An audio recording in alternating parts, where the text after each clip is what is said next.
On Story is brought to you in part by the Alice Clayburgh Reynolds Foundation, a Texas family providing innovative funding since 1979.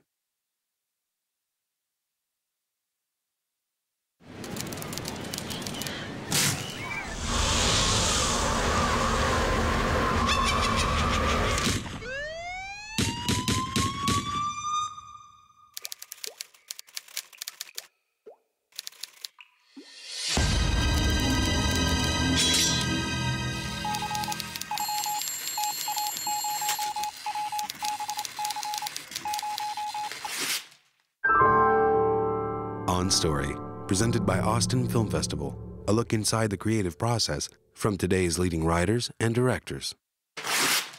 This week's On Story, X-Men First Class screenwriter Ashley Miller and Corpse Bride's John August. Specificity is like one of those terrible traps where you can get locked into telling so many story points so quickly that it suffocates the moment. Everything in Alien breathes and takes a good long time, and that's part of the reason why it has such suspense. Is you're always ready for the fact that something could interrupt this quiet moment, and there could be a sudden moment of panic. In this episode, veteran screenwriters John August and Ashley Miller deconstruct the sci-fi horror classic Alien. I think that there were three very critical moments in genre: 2001, Star Wars, and Alien. Because in each case, you had never seen anything like it. Alien stands up. Horror film, science fiction was never the same. I remember that tagline in Space No One Can Hear You Scream, but I don't remember ever seeing commercials. So I think I may have seen Aliens first, but anyway, I did know that Ripley was the hero of it all before I think I saw Alien, which does condition you differently for how you get into it. But I did also have a sense of like what the monster looked like before I'd seen the monster. So all of the media and sort of the general zeitgeist of knowing what things are before you see something happens. And I think Alien is one of those things you inherently do know certain things about it before you would ever turn on the screen. Yeah, the thing that is, I think, special about Alien and unique at the time was that it presented space as kind of a place where real people, live and work, and they do stuff, and they worry about their contracts and their bonuses. Oh, yeah, right. I just forgot something, man. Before we dock, I think we ought to discuss the bonus situation. Right. This was a lived-in universe that you recognize. It was very naturalistic. And so I think that sense kind of lulls you into a kind of a false sense of security at the same time that it unsettles you. You know, your eye is fooling you into believing the world, and you're living in it, and because you're living in it, you're comfortable in it. So when uncomfortable things happen, it's really uncomfortable. At the start of this sequence, the ship is waking up. And so we see those lights come on, we see those noises happen, we see that this thing that looks dead, sort of, is coming to life. Eventually, you know, a stir of wind as we sort of open up that chamber, and we distinguish between the dark, gritty kind of stuff, and there's some pretty serene spaces in there. This is one of those pretty serene spaces that lights up in white.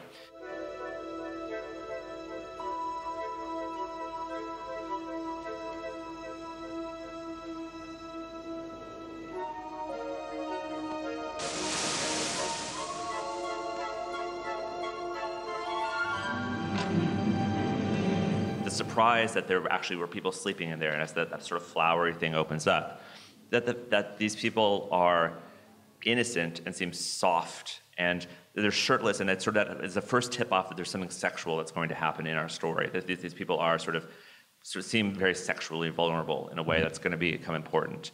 Smash cut from that to a really naturalistic scene around a table where we're not focusing on any one person. It's not a spotlight on one character who says, like, this is the most important person we need to follow. It's just a bunch of stuff, and we're just seeing all of them. Their banter is not important.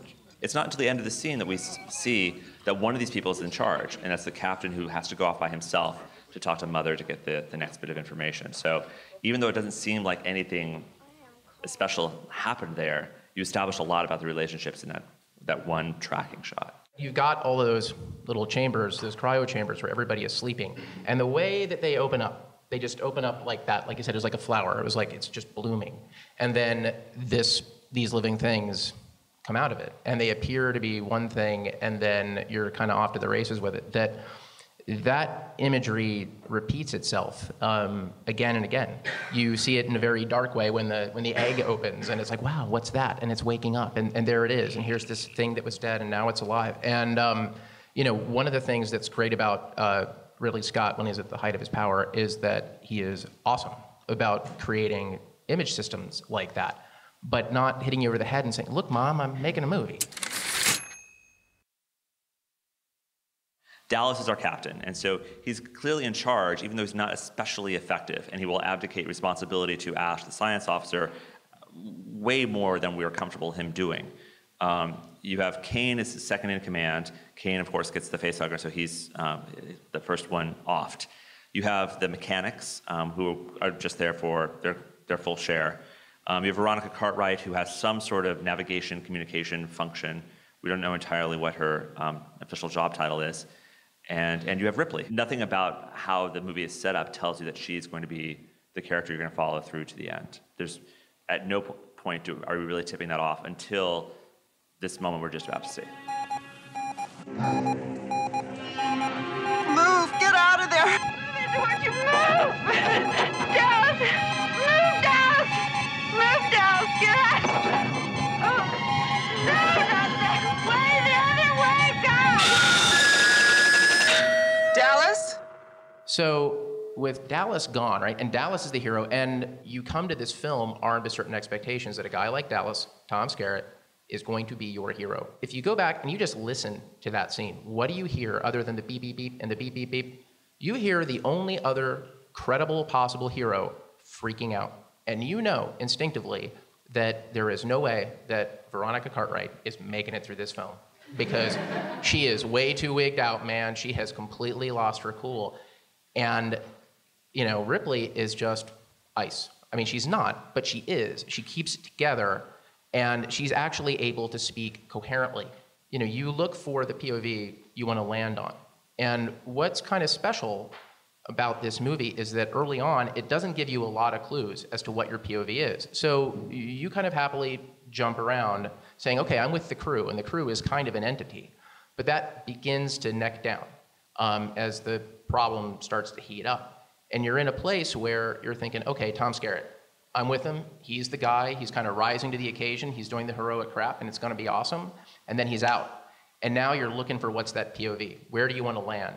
And that last line with Ripley, that last moment tells you, this is the movie. From now on, this is your POV. This is the character. This is where we are. And it's all going to happen up or down on her shoulders.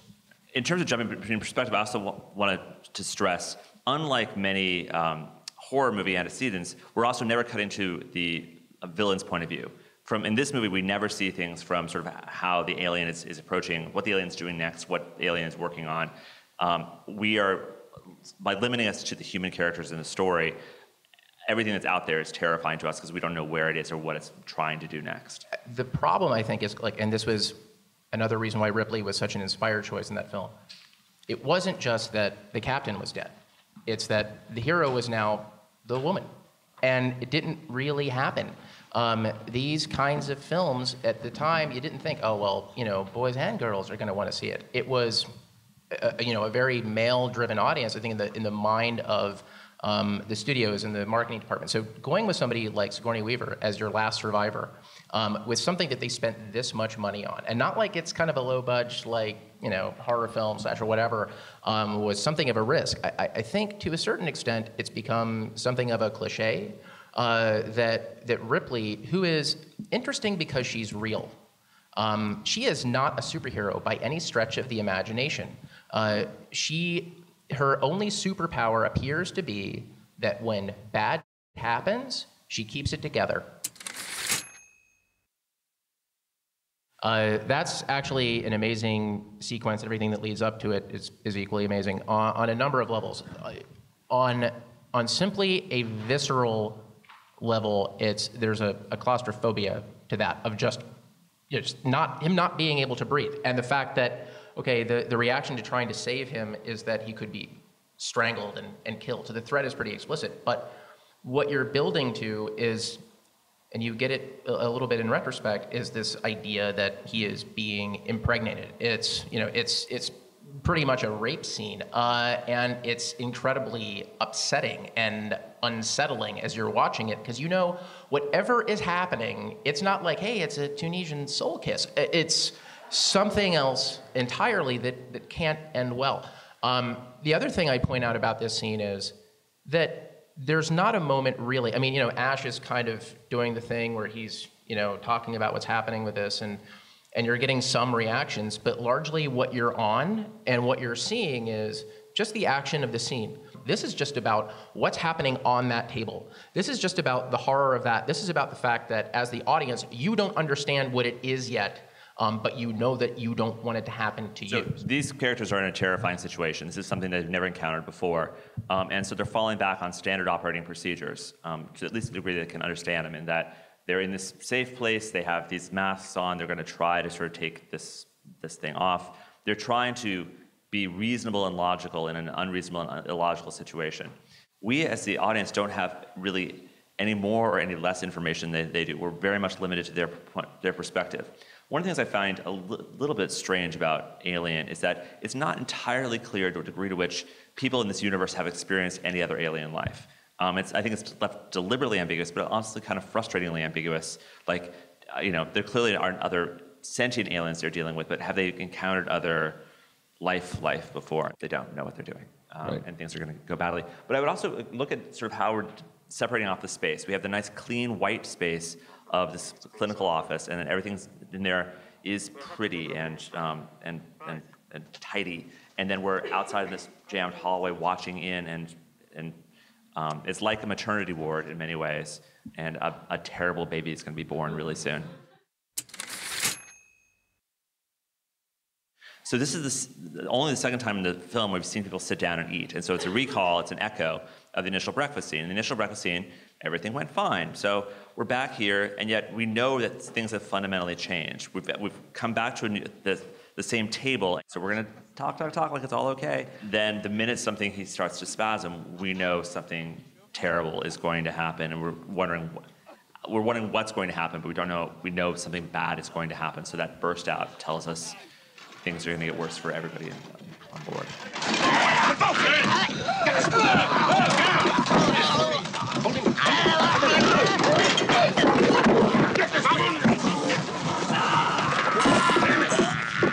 You didn't know.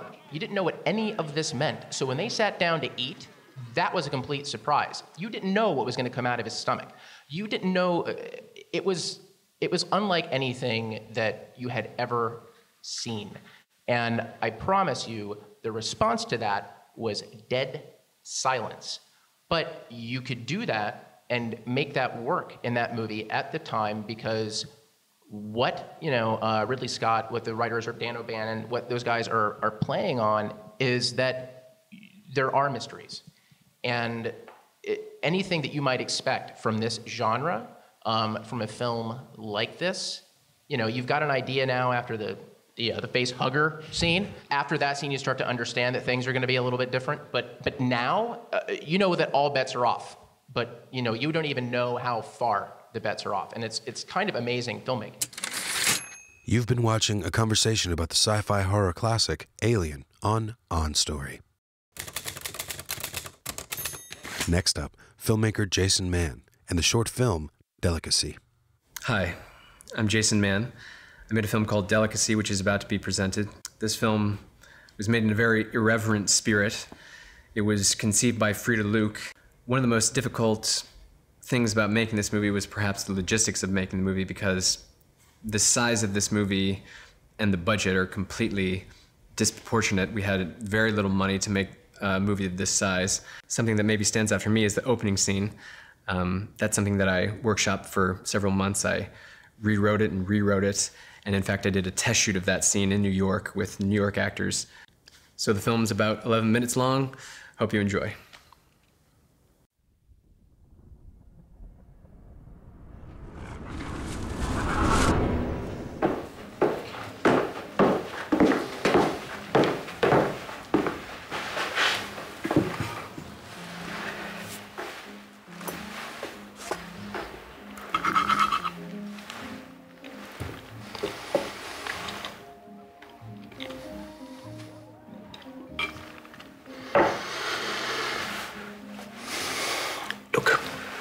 it's not exactly your fault.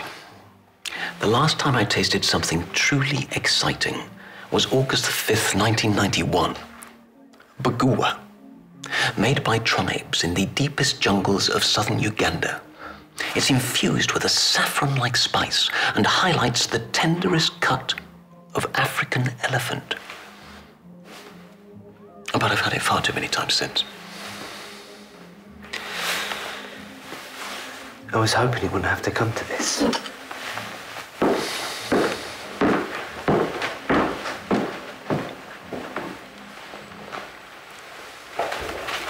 You have to eat this right away.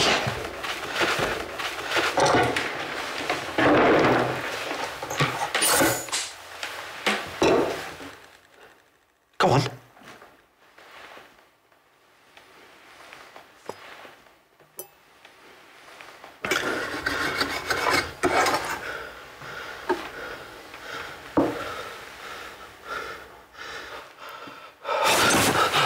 What are you doing?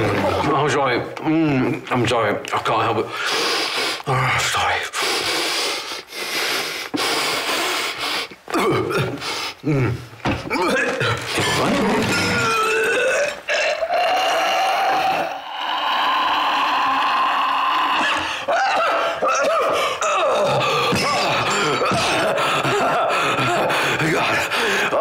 God, yeah.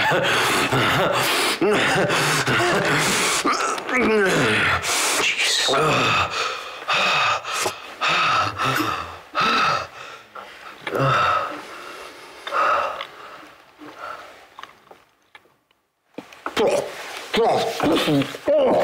You waited too long. Absolutely disgusting. The meat doesn't stay fresh when it's exposed to the air. Wait. There's something there.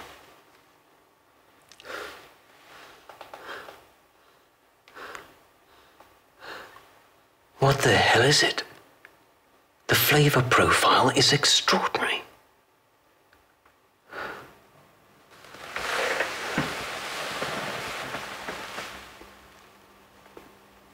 Unicorn.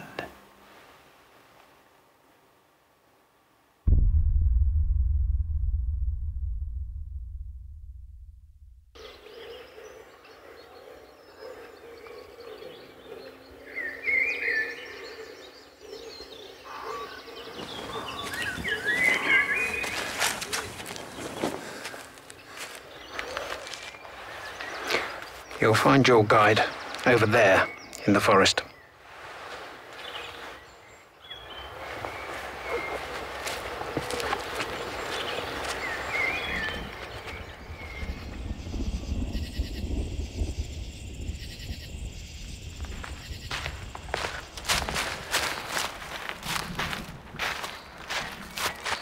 That's our guide?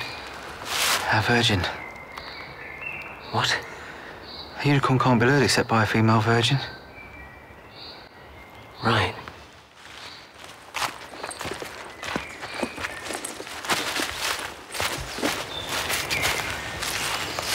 Hello. Hello. Shh. These are fresh tracks. It's not far from here. You're lucky there aren't smaller prints beside these. You've arrived just shy of the foaling season. Once the little ones arrive, this is a dangerous place to be. The mothers are very, very protective. So you're Jonathan? This is Avery. Right, Avery. We're dealing with a mythical beast here. Do you have any idea how many predators this animal has had to overcome in the millions of years it's been on this planet? The degree to which it has evolved into a cunning, powerful creature. This is no joke, Avery, I assure you.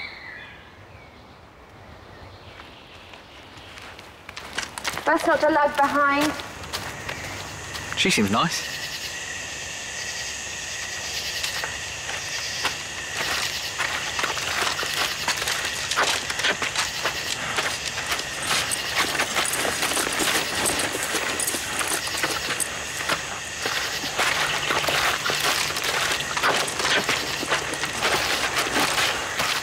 Do you mind if we stop for a moment? 1 minute.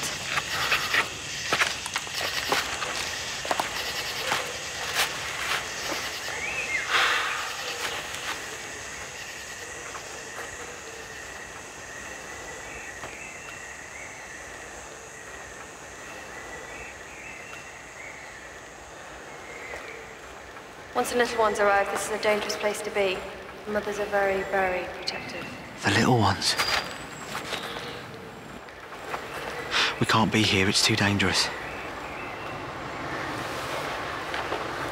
Let's get out the supplies. These escargot come from a region where they feast on the great leaves of this claret. Should go well with the meat. What are you doing? We're preparing our pellets.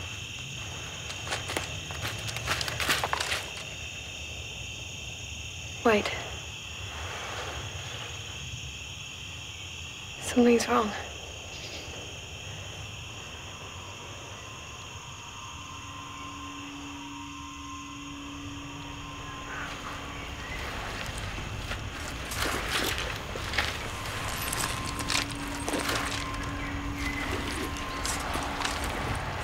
Nobody move.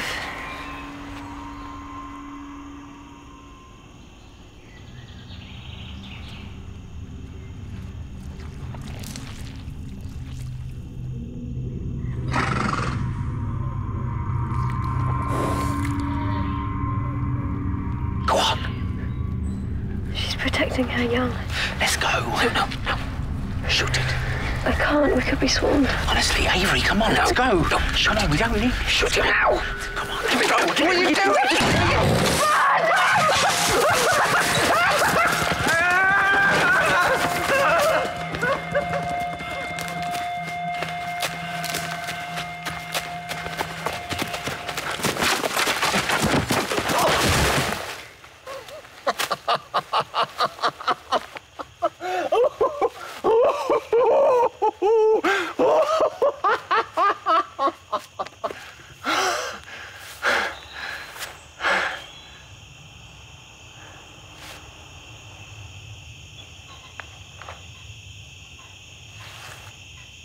Jonathan!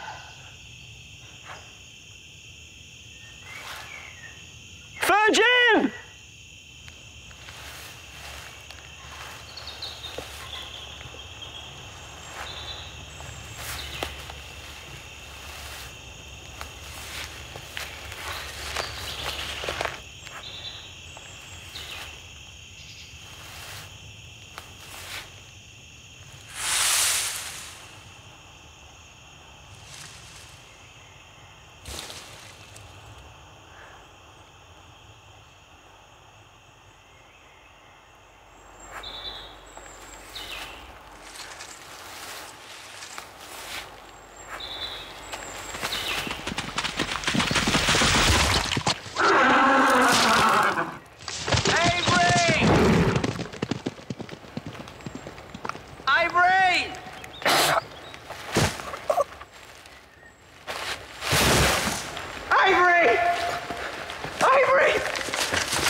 Just be calm.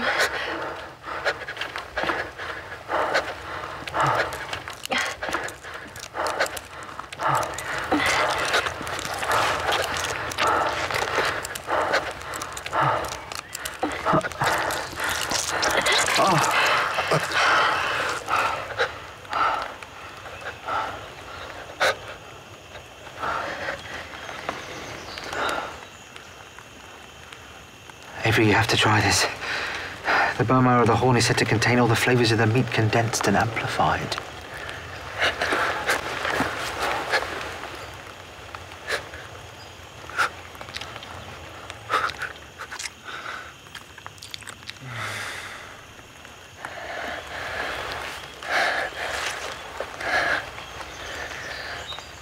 I can die now. I'm ready.